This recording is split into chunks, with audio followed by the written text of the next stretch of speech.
नमस्कार। आज हम कक्षा 8 रुचिरा भाग 3 के दूसरे पाठ बिलस्य वाणी न कदापि मे श्रुता के विषय में चर्चा करेंगे।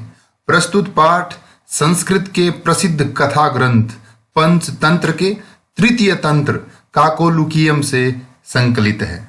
पंचतंत्र के मूल लेखक विष्णु शर्मा हैं। इसमें 5 खंड हैं जिन्हें तंत्र कहा गया है। इनमें गद्य पद्य रूप में कथाएं दी गई हैं और इन कथाओं के पात्र मुख्यतः पशु पक्षी हैं। प्रस्तुत है पाठ बिलस्य वाणी न कदापि मे श्रुता।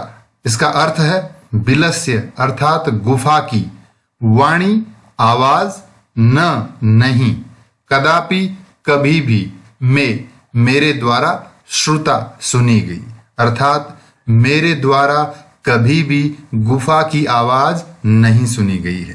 कथा आरंभ होती है। कस्मिंश्चित् वने खरनखरः नाम सिंहः प्रतिवसति स्म। कस्मिंश्चित् वने यानी किसी वन में, खरनखरः खरनखर नाम का, सिंह शेर, प्रतिवसति स्म रहता था। सह वह कदाचित इतस्ततः इधर उधर परिभ्रमण घूमता हुआ, क्षुधार्तः भूख से व्याकुल, न किंचिद अपि कुछ भी नहीं, आहारम भोजन प्राप्त किया। वह भूख से व्याकुल इधर उधर घूमता हुआ कुछ भी भोजन प्राप्त न कर सका अर्थात उसे कुछ भी भोजन नहीं मिला।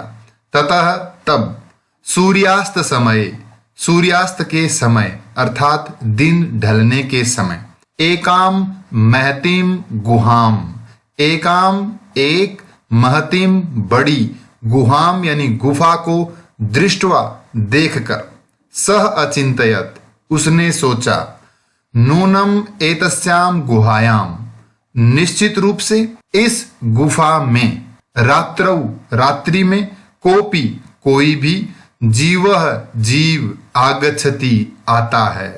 गुफा को देखकर शेर ने सोचा कि निश्चित रूप से इस गुफा में कोई ना कोई जीव अवश्य आता है।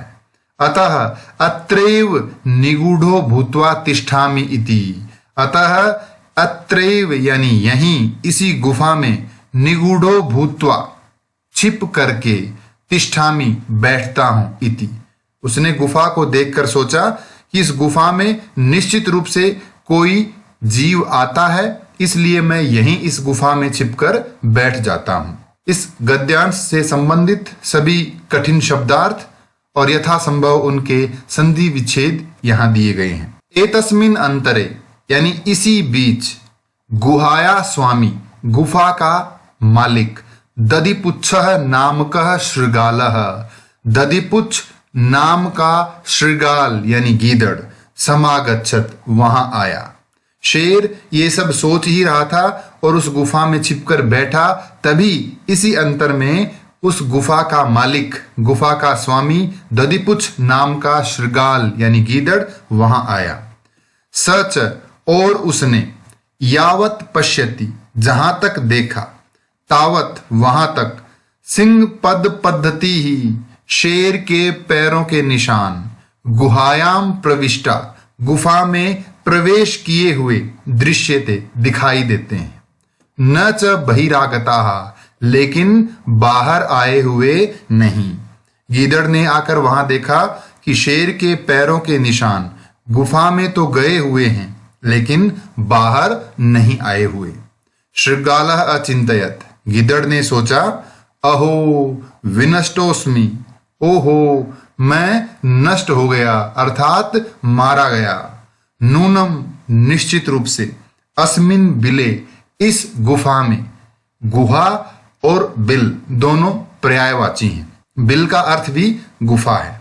तो अस्मिन बिले यानी इस गुफा में, सिंहः अस्तीति शेर है, इति ये 2 शब्दों का मेल है, अस्ति धन इति। इस गुफा में निश्चित रूप से शेर है, इति तर्कयामी ये मैं सोचता हूं, ऐसा मेरा विचार है। तत् किम करवाणी तो क्या करूं, इसमें शेर है तो अब मैं क्या करूं। एवं विचिन्त्य, इस प्रकार सोच करके, दूरस्थः, दूर से ही, रवम यानी आवाज, कर्तुम आरब्धः, करना आरंभ किया। ऐसा सोचकर गीदड़ ने दूर से ही आवाज करना आरंभ किया। भोबिल, भोबिल, हे गुफा, हे गुफा, किम न स्मरसी, क्या तुम्हें याद नहीं है? यन मया, ये दो शब्दों का मेल है, यत मया, कि मेरे द्वारा, त्वया सह, तुम्हारे साथ, समयः कृतोस्ति, समय अर्थात शर्त, यहां इस समय का अर्थ है शर्त, अनुबंध, कृतो अस्ति किया गया है, अर्थात मेरी आपसे शर्त हो रखी है। यत की, यदा हम, जब मैं, बाह्यतः, बाहर से, प्रत्यागमिष्यामि, आगमिष्यामि यानी आऊंगा, और प्रति धन आगमिष्यामि यानी वापस आऊंगा, बाहर से जब मैं वापस आऊंगा, तदा, तब, त्वम यानी तुम, माम मुझे, आकारयिष्यसि पुकारोगी। हे गुफा, क्या तुम भूल गई कि तुम्हारे साथ मेरी यह शर्त हो रखी है कि जब मैं बाहर से वापस आऊं तब तुम मुझे पुकारोगी। यदि तुम माम मुझे न आहवयसी नहीं पुकारोगी, आहवयसी यानी पुकारोगी, तरही तो, अहम मैं, द्वितीयम बिलम, दूसरी गुफा में, यास्यामि जाऊंगा इति। ये गुफा को संबोधित करते हुए गीदड़ कहता है, यदि तुम मुझे नहीं पुकारोगी तो मैं किसी दूसरी गुफा में चला जाऊंगा। अथ एतत् श्रुत्वा, ये शब्द ध्यान से देखें, नीचे इसका विवरण यहां दिया गया है। एतत् धन श्रुत्वा, इस त का च और श का छ बनने के बाद दोनों पदों में जब संधि होगी तो इनका रूप बदलकर एतत् श्रुत्वा हो जाएगा, यानी यह सुनकर। एतत् श्रुत्वा यानी यह सुनकर, सिंहः अचिंतयत्, शेर ने सोचा, नूनम एषा, ये दो शब्दों का मेल है, नूनम धन एषा, निश्चित रूप से यह, गुहा यानी गुफा, स्वामिनः स्वामी का, सदा हमेशा, समाह्वानम करोति, आह्वान करती है, अर्थात निश्चित रूप से यह गुफा अपने स्वामी को पुकारती है जब वो वापस आता है गुफा में। परंतु लेकिन मद भयात, मेरे भय से, शेर ऐसा सोचता है कि मेरे भय से न किंचित वदती, न कुछ भी बोलती है, ये गुफा शायद मेरे भय से आज कुछ भी नहीं बोल रही है। अथवा या साध्विदम उच्यते, साध्विदम, इसको भी ध्यान से देखें, यहां दिया गया है नीचे विवरण में, साधु धन इदम, साधु यानी उचित, इदम मानी यह, साधु इदम अर्थात यह उचित, उच्यते यानी कहा गया है। भय संत्रस्त मनसाम हस्तपादादिका क्रिया प्रवर्तन्ते न वाणी च वे पतुश्चाधिको भवेत। इसका नीचे अन्वय किया गया है, इसका अर्थ अच्छी तरह से समझने के लिए। भय संत्रस्त मनसाम जनानाम हस्तपादादिका क्रिया न प्रवर्तन्ते वाणी च वे पतुश्चाधिको भवेत।